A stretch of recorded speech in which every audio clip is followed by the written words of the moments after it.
Hi, I'm Linda, and this is No Frills ASMR. I went out on a long walk with two of my sons today. I think we walked about 5 miles or so.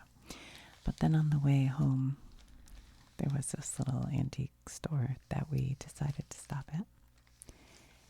And I saw something that I thought, first of all, not an antique, but kind of looked like something fun. I bought a couple of different things, but the other ones, I think I'll do a different day. So let me take those out. Okay. I'll just show you these ones. Okay, so this is what I got. They are Super Pro Set Superstars MusiCards. Rock and roll trip. No. Win a rock and roll trip down under. Anyway, I think that they're going to be musical performers, and this set came out in 1991, so I'm assuming they're going to be 1980s people. And this pack was $2. And I thought, well, this will be so fun, we'll want more than one. So I ended up buying 1, 2, 3, 4, 5 packs. And I thought we could just see what they are, open them up. And I'm hoping and praying that they aren't all the same. My son said, no, they won't be. They'll all be different. I was like, okay. But I don't know. So it says 10 hot photo cards with facts and photos of your favorite rock, rap, and pop stars. We'll see about that. So let's do it. So I paid $2 each. And it was funny because this particular store, it's never busy. Like, honestly, I just wonder how they stay in business because there's never anyone in there. And I figured it's one of those antique mall type places where they rent, space to the vendors. And so I figured they'd just make their money really off of vendors renting space. But today, I don't know. It happens to be Mother's Day today. And maybe that's why, but it was so crowded. I had to wait in line to buy these. But I had committed. Once I thought about it more, I was like, this will be fun. I'm excited. So then I didn't want to not get them. All right. Let's see what we got. I don't know how many we'll open. We'll just see. All right. Here we have Led Zeppelin. And they are a legend. They sure are. All right. What's on the back of these? Led Zeppelin. So this is, I guess, card 23. Led Zeppelin began in a small rehearsal hall in London in 1968 and started touring in 1969. The death of drummer John Bonham in 1980, who was a great drummer, ended Led Zeppelin's career as a performing unit. Though the influence of their music continues to reverberate throughout the rock world. All right. Led Zeppelin. What's this one? Oh, who's that? Ooh.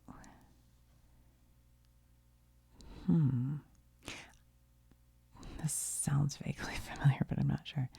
Basia. Basia. I hope they tell us what she sings. Basia. This is card 33. Having written with keyboardist Danny White, possibly the only pop song to celebrate Poland's great astronomer Corm, oh, Cap, Copernicus. Copernicus, yeah, I think that's right. Basia has paid homage to her Polish heritage. After growing up in the industrial town of Jaworno, Jaworzno, Basia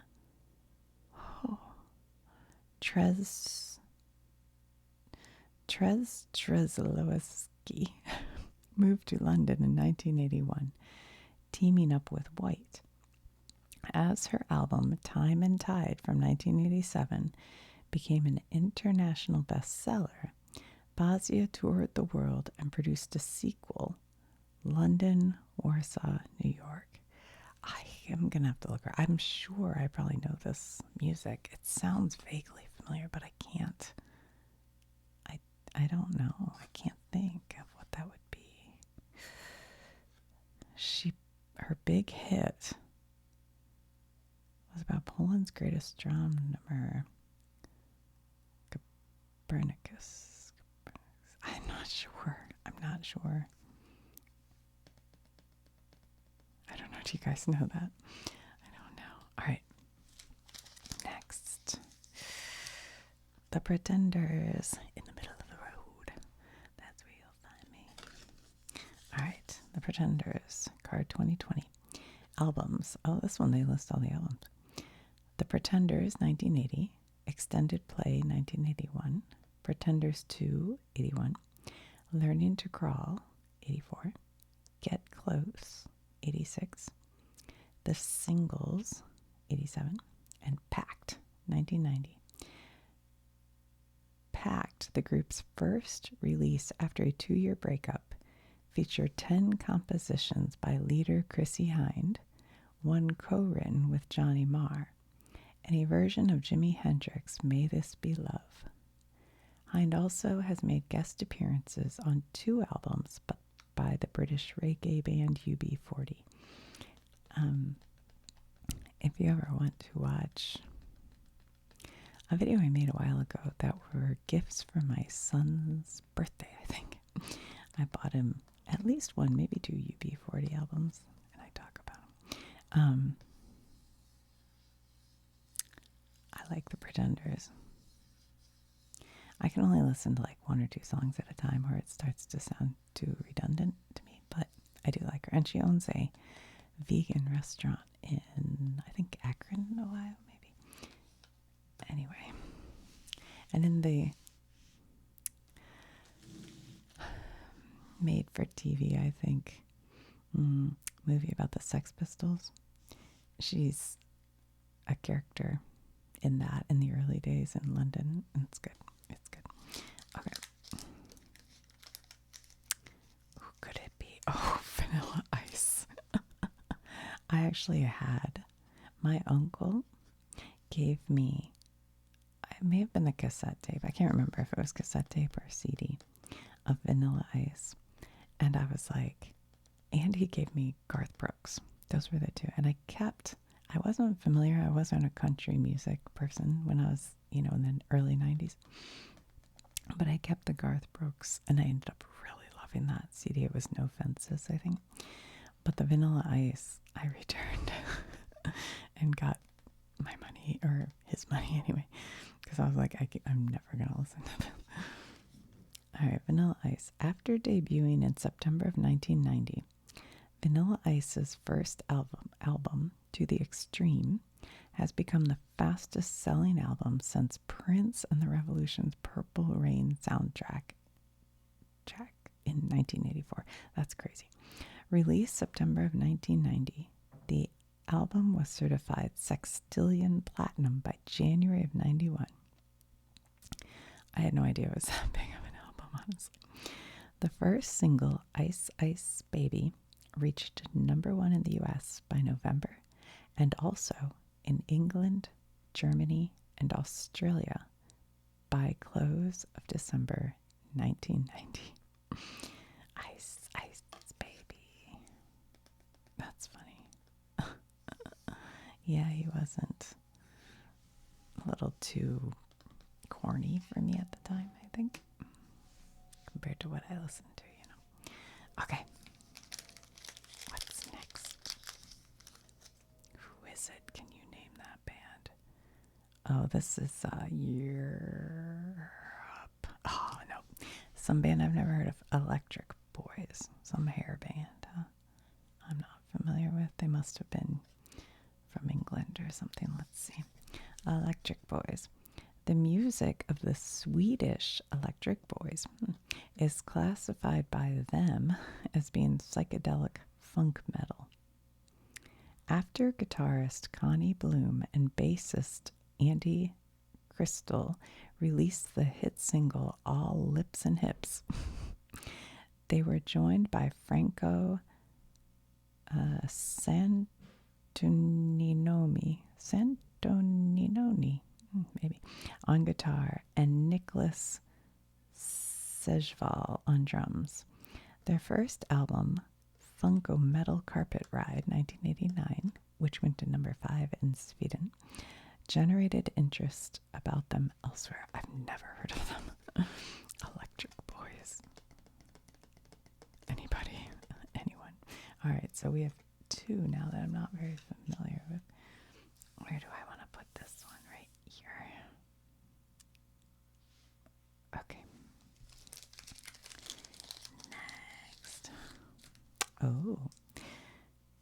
Historic concerts. So this concert was September 9th through the 14th of 1968, and I cannot read that. I kind of don't like it when fonts get so fancy you can't read them. What does that say? Björk Osrik. Let's see what it tells here.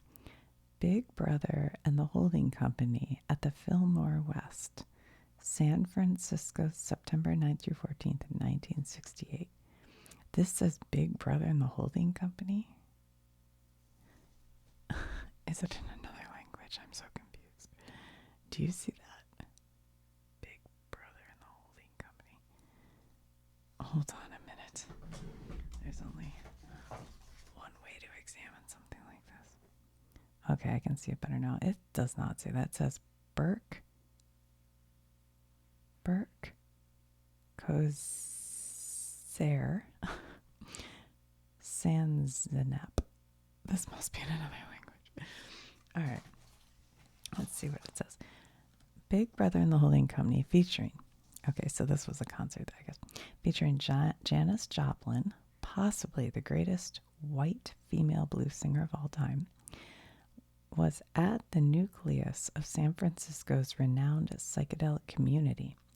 Joplin emerged as one of the most powerful personalities of the era and essentially became a legend in her own time before tragically dying in 1970. But in 1968, she and the band were at the height of their powers, delivering songs such as Ball and Chain and Piece of My Heart with tremendous ferocity and passion. The exceptional poster art was drawn by Rick Griffin. So this says Janis Joplin. Nope. I cannot make out with that. Anyway, there you go. Okay. Let's put that here. What's next? Oh, that's Journey. That's Steve Perry. Journey. Wow. You know, say anything about that picture? The jeans back in the day. All right, Journey. 1983 was a big year for Journey. Their 6th straight platinum album, Frontiers, shot to number 2 on the charts, yielding the number 8 single, Separate Ways, Worlds Apart. The National Gallup Poll year-end review cited Journey as the most powerful rock band of 1983. In 1984, the members of Journey took some time off work on individual projects, but in 1986, Steve Perry, Jonathan Cain, and Neil Schon reunited to release still another top 10 LP, raised on radio.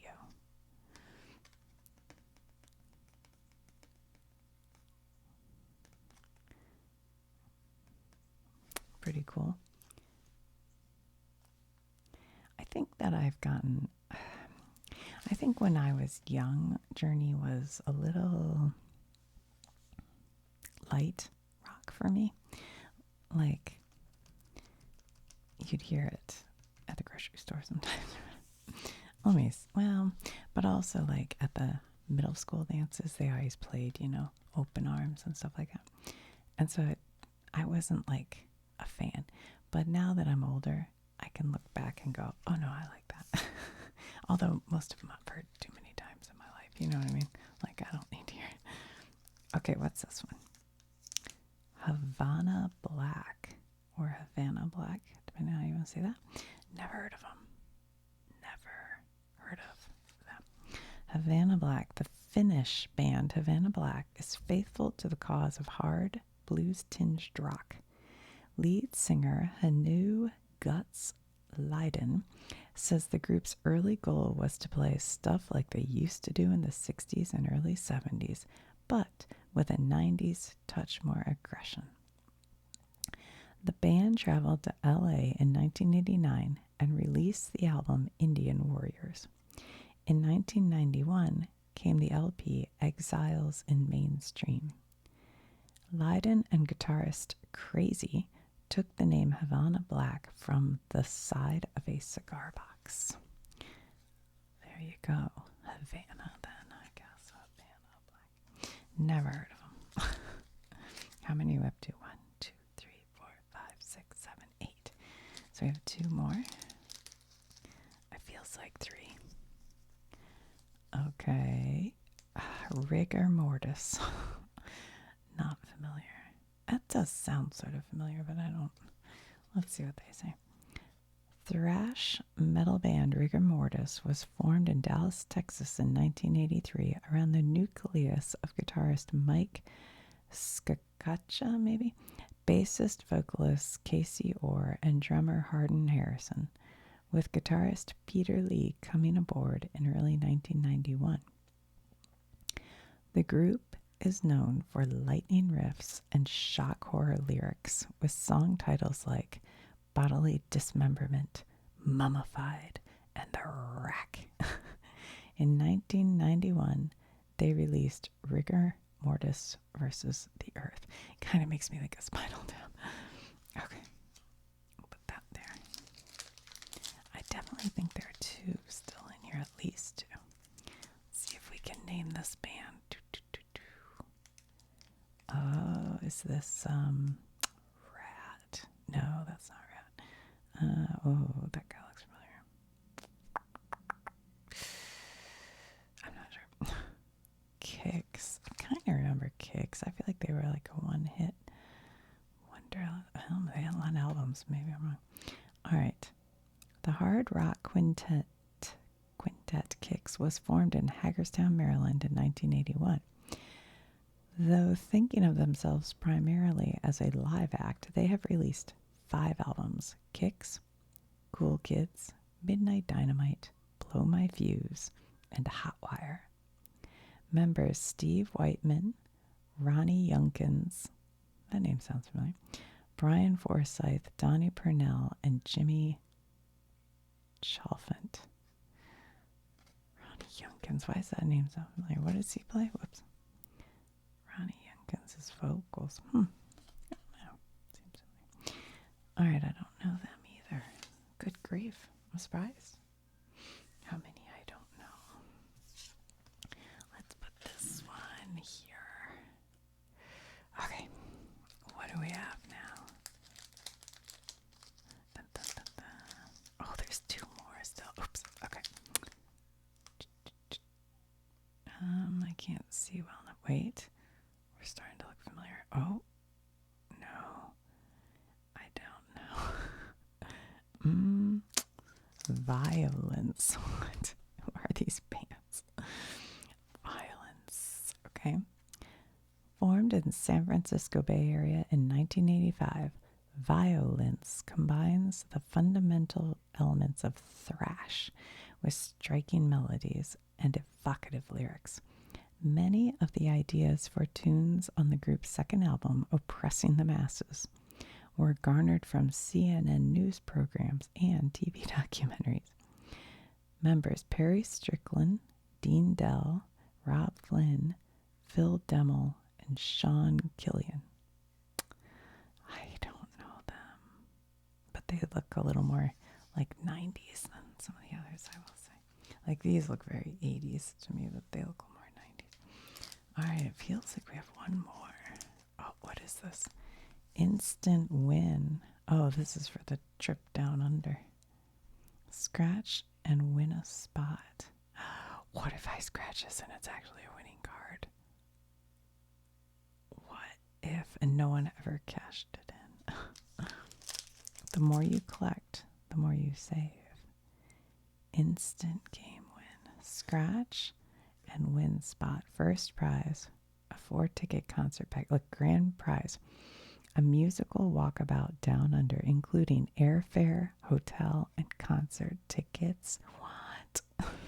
I almost don't want to scratch it. What if I win? What if I win? It says grand. No, it doesn't really. Just kidding. It says, what does it say? Good grief. It's hard to read it.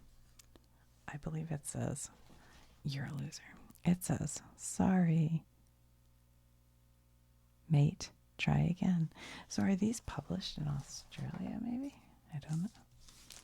I didn't think so. I thought I actually looked at it. Oh, it's in New York or something. Texas. Dallas, Texas. I don't know. All right, should we do one more? One more back.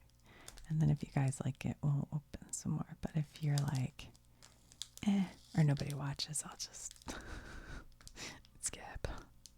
No, someday I'll need something to do again. I'll be like, why don't I open these? I'm just kidding. I enjoy doing it either way, actually.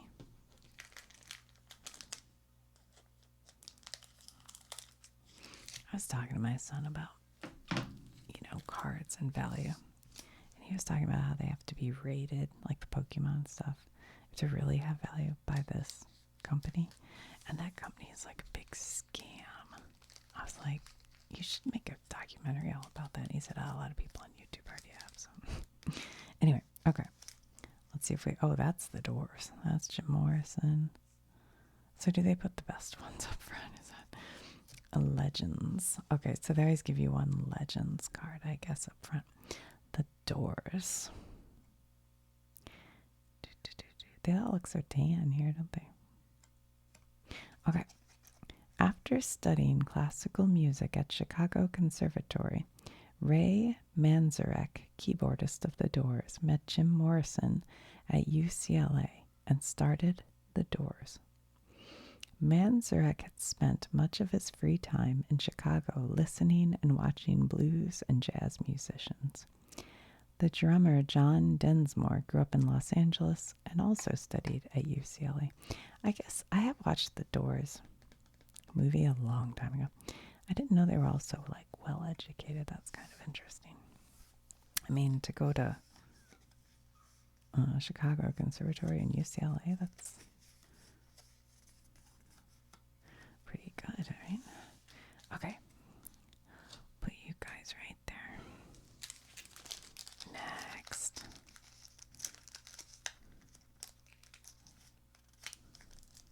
Oh, Legends. It's another Legends. Who is it? Name that band. Jefferson Airplane. That's kind of a faraway picture. Jefferson Airplane, founded by Marty Balin in 1965. Jefferson Airplane launched Jefferson Starship in 1974, then broke apart into Starship and KBC in 1985. KBC, I don't think I remember that. Finally reuniting as Jefferson Airplane in 1989. Okay, well, what's interesting about this is I knew they went from Jefferson Airplane to Jefferson Starship to just Starship, but then I thought they went back to Jefferson Starship. I don't actually remember them going back to Jefferson Airplane. But okay.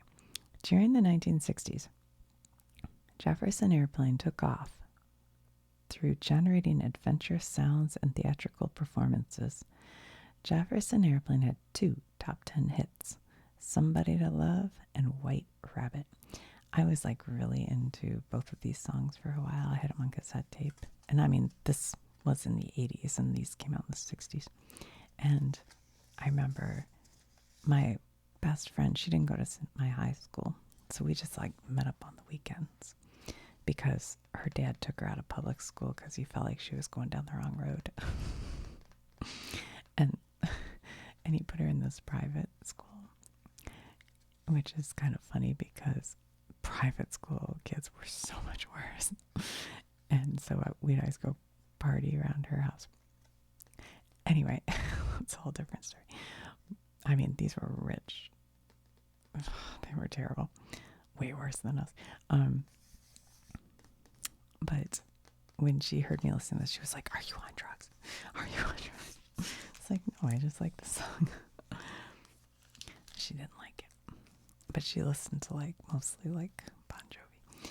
All right. Is that Madonna? Wait, no. Is it? Yeah, it is. That's Madonna. Okay, gosh. I wasn't sure for a second. That's going to be a little different picture of her right there, actually. I liked Madonna. I still do. All right, Madonna. After studying ballet at the University of Michigan, Madonna moved to New York City and then to Paris in order to pursue a career in modern dance. She returned to New York and moved into music, playing in several rock bands. In 1982, she made her first recording, Everybody, and made an entrance into the top 20 with Holiday. She then had 3 stunning successes in 1985 with Like a Virgin, which went to number 1, Material Girl, number 2, and Crazy for You. I like the song Crazy for You.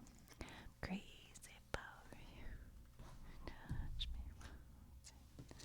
me. All right. What's next? I hope there's Prince. I guess they wouldn't put Prince and Madonna in the same pack unless they're truly random. All right. Only because it would be 2 major hitters, you know what I'm saying? Is this one of these bands I've never heard of? This could be... These guys all look like all these bands to me, but could it be the one who sang Sister Christian or whatever? Nope. Blue Tears. Don't know them.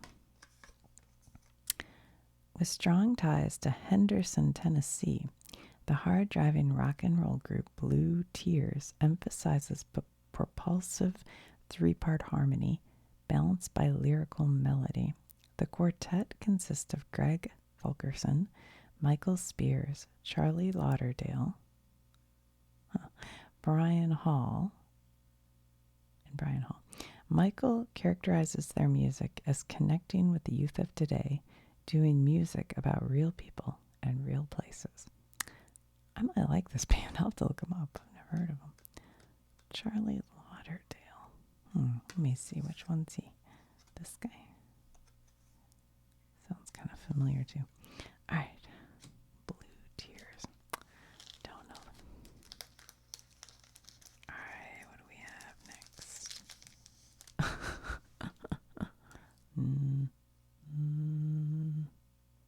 Nope. I can't say I know. Oh, Motorhead.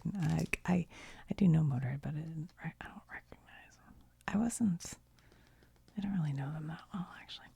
Motorhead. In 1975, the year Motorhead was formed, one detractor called the British quartet the worst band in the world. But 6 years later, the group released its live No Sleep Till Hammersmith album, and Melody Maker predicted it would set the standards for heavy metal in the 80s. It's weird because I listened to a lot of heavy metal in the 80s, but I just never listened to Motorhead. I don't know. By 1988, Motorhead had released 13 albums. The members, Lemmy, Wurzel, Philip Anthony Campbell, and Filthy Animal Taylor. I like it that 2 guys are only 1-word names and 2 guys are 3. Like they made up. Yeah, I don't know. I never really listened to Motorhead. Oh, who have we here? Oh, I don't know. I don't know what that says. Debbie. Okay. I was going to say Debbie Gibson, but I just thought she had, I remember her having a more innocent. This looks hard metal, heavy metal for Debbie Gibson to me. I don't remember looking quite like this, but okay. Debbie Gibson. Albums: Out of the Blue, Electric Youth. Remember those two? Anything Possible, Top Songs, Only in My Dreams, Shake Your Love, Out of the Blue, Foolish Beat, Staying Together, Electric Youth, No More Rhyme, We Could Be Together, and Lost in Your Eyes. Lost in Your Eyes, I feel like Only My Dreams, Lost in Your Eyes, those are the ones I think I read the most. You know, they don't tell you anything about her. Just listed her stuff. All right, I think she should get better position than Electric Voice. She should be better. She should get better billing than Vanilla Ice. If I were making a concert playlist, my center here are my big rags. Okay. Who is it? Proset. What does that mean? Proset. Oh, hold on. Oh, this is the Neville brothers, of course. That's Aaron Neville, and that's the only one I know the name of. He sang that song with Linda Ronstadt. It's like all I know. Okay, the Neville Brothers 1990 album, Brothers Keeper, is packed with songs about freedom, justice, and the struggle for integrity. Famed vocalist Aaron Neville drew the words for Brothers Keeper, Brother Jake, and Steer Me Right from his book of poems. Art Neville, who's the keyboard and vocals, contributed Son and Daughters. Cyril Neville contributed with Bono of U2 on Ja Love. Saxophonist Charles Neville's horns arrangements enhance all of Brothers Keepers. I had trouble reading that sentence. Okay. Oh no. The Neville Brothers. I would build them higher than Violence. Well, Motorhead would be way up here, actually. Let's put Motorhead. I know a lot of people love Motorhead, so we'll put them here. Okay.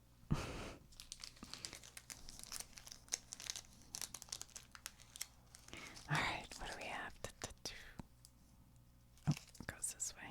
Oh, is that? No, it's not. Is that? No. Oh. Who is that? King of the Hill. No. I had like a mid-second where I thought it was Stevie Ray Vaughan just because of the hat, but then I was like, no, that's not Stevie Ray Vaughan. All right, King of the Hill. Formed in 1987, King of the Hill paid dues as a top 40 cover band in their native St. Louis before breaking out of the mold with their original compositions and rock-funk grooves. The decision to stick to their own vision paid off with sold-out clubs and their first album, King of the Hill, in 1990. Though the quartet gets its musical inspiration from many sources, vocalist Frankie says the band members all have a common thread of Hendrix running through their blood. Okay, never heard of you. We will put you guys right. Can you see that still? Yep. Okay. What's next?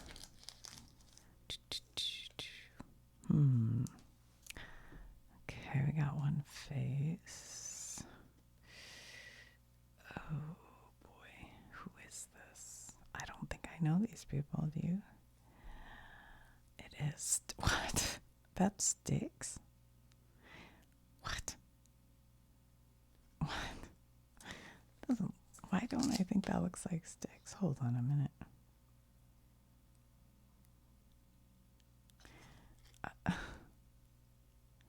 Where's my long blonde haired? What's his name? Tommy Lee or Tommy? if he's one of these guys, he looks way younger now than he did then. Look at how bad this haircut is. Oh my god. Look at that. That's so funny. I would not in a million years know that was Styx. This vest is everything right now. What is happening? These outfits are wild. Okay. The original members of Styx played together as teenagers in their native Chicago. By 1980, Styx had become one of the most popular rock bands in the U.S. From 1977 through 1983, they released 5 top LPs, including Paradise Theater, which spent 3 weeks at number 1. After a 7-year hiatus, Styx reformed in 1990 to release the LP Edge of the Century. I'm confused. I need to know the names of each. I gotta look up Styx. I always think of Tommy, what's his name? And he was in the Damn Yankees. But I thought he was way younger looking. I don't remember them looking like this. This looks like some kind of like if you went to your church and got your family portrait. It's like they took their whole band there and went, yeah, we can't afford it. Just shoot a family portrait. Anyway, I would bill Styx higher than, well, historic concert. I think Styx would be a pretty good draw for it. Okay.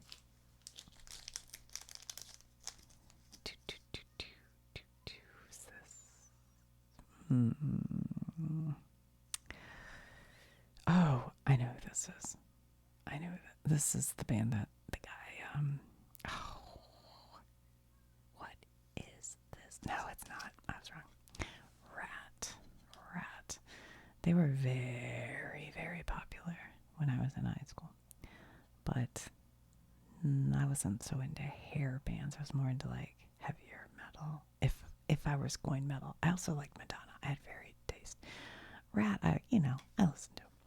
My friend was in a cover band, and he'd play Rat, so I heard enough. Named after a cartoon character, Rat was assembled in Los Angeles in 1981. Comedian Milton Berle appeared in the video for the single Round and Round. Oh yeah, I remember that. From the rock group's double platinum album, Out of the Cellar. They performed Body Talk in the Eddie Murphy film The Golden Child. Members Stephen Percy, Warren DeMartini, and Robin Crosby, Juan Crosier maybe, and Bobby Blotzer. Round and round. They actually don't look as goofy as I like. My memory of them as a hair band is like that they looked even goofier than this. You know what I'm saying? Like with the full makeup and the full hair and all that. Instant win. Okay, that's it for this pack. Did we end up with 20?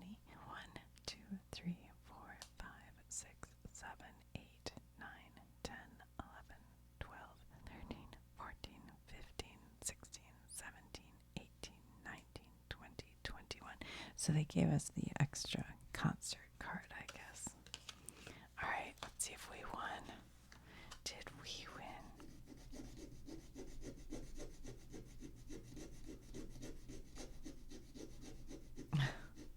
It's like not really coming off. It says, sorry, mate, try again. Wah, wah. 2 losers. We're losers. Such a loser. All right. What's your favorite? What's your favorite band or artist? Put it in the comments. If I had to pick my top, that's tricky because there's a lot of different stuff here. That's really tricky. I mean, I really did like Madonna. I liked a lot of her stuff, when I was younger. I haven't, even that music album that came out not that long ago, I thought that was pretty good. I love some of the Pretenders, but like I said, I can't listen too much. Obviously, Led Zeppelin, Styx, The Doors. I would put Styx under Legends.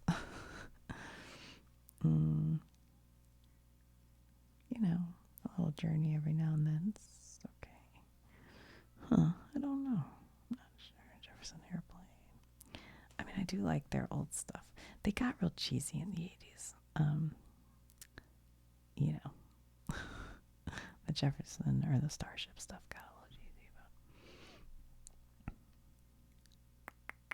I don't know. I couldn't even pick. Actually, maybe Styx. I do like a lot of Styx music. I might go for things that I'd listen to like right now in my car. I might go Styx, Led Zeppelin, The Pretenders. Even though I kind of like Madonna, I don't like ever put her on really. So maybe I'll put Madonna, but I don't really. The Doors would be next. Then I guess Jefferson Airplane. Maybe Journey. And then Rats. I don't know. This is getting down there. The Neville Brothers I'm just not familiar with. I might like them. Well, what was the band I said I should check out? It was Blue. Where are they? Blue Tears. So I'll put them in here only because I want to check them out. Debbie Gibson's alright. She's alright. Now we're down to stuff I really don't know.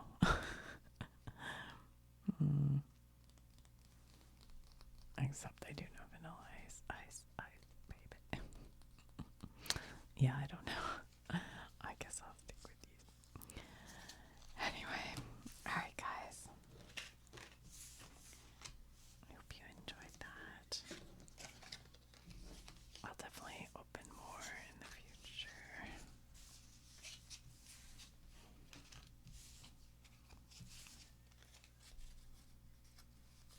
Was it worth